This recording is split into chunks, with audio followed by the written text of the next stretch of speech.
Sa nabíjete na Hochhurzen. Išli sme tu lanovkou, najprv autobusom, potom lanovkou tu. Na rieku Spokojnú sa opalujeme teraz 1852 metrov. Teraz sa pôjdeme na taký rozsud pozrieť. 20 metrový kopec. Takáto historická chata je tu. Nádherné. Dobre, Spokojnú zerka?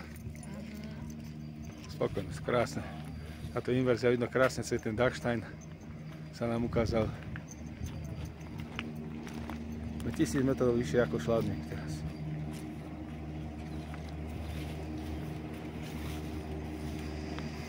Takúto lanovečku. To ide nám.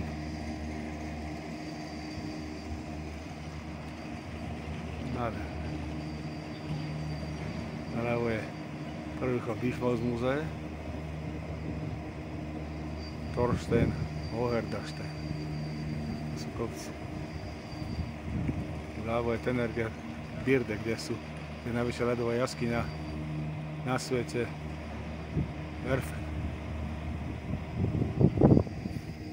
Naši kamaráti šli na toto pohorie oproti, to je Planaj. Tam sú ťažké túry tiež.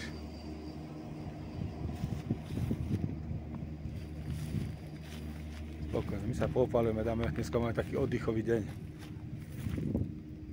Spokojne.